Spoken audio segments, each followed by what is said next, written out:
Again, here's what it would mean. All of a sudden, this would kick in, and that you'd get time and a half in excess of 40 hours for every hour you work over that for up to $52,000 salaried workers. So that means that would mean overtime would kick in all the way up to that level. Now, Lisa Booth says this would be a jobs killer. David Mercer says it would do just the opposite. Lisa, you're concerned that employers at the very least rejigger their schedules and make sure that workers don't kick into overtime, thereby preventing them from having to pay this overtime, right? Well, absolutely, because what do you expect businesses to do? When into one pocket, it comes out of another. So you're forcing businesses to make tough decisions. It's the same thing as increasing the minimum wage. They're not going to want to pass those costs down to consumers, so they're going to look for other ways to shoulder the burden. But look, what do you expect from a president who has been anti-business? This is a president who told businesses across the country that you didn't build that. This is a president who has hit businesses with, a regulatory onslaught through Obamacare and now with looking to increase the overtime threshold.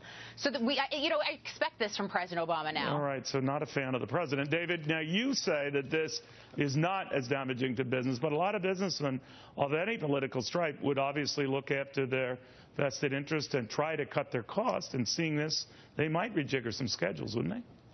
Well, I think it would increase business, and as to the earlier point made by Lisa, this is not an anti-business president. When you have 12.6 million jobs being created over the last 63 months, that's performance that we did not see during the Bush era. And to your question, I think that even if, when you have this new rule take place, that if there are employers that wish not to pay overtime and instead to get that work done by hiring, that's what you get, is also an increase in hiring. So you either you get both. You can rejigger schedules, right? I mean, you can have everyone working, more people working under 40 hours, still the same number of worker bees, right? But you have to hire people to make up for not paying that overtime. I mean, that work has to get done. What are the quality of those jobs? So you need more people, and that means more jobs. Go ahead.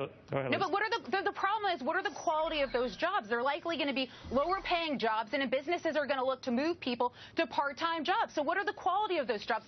Further, they're paying jobs, Lisa. Paying jobs. We've had an anemic economic growth under President Obama, and uneven. Further, we have the lowest workforce participation growth since the third quarter last year. Come on. We had the lowest workforce participation rate under anyone under the 60-year age group we had a 7% since the 1970s. decline in the latest quarter that was registered. But we'll see what happens. I mean, hope springs eternal, but a lot of businesses are concerned. Guys, I want to thank you both. And again, to the White House's point,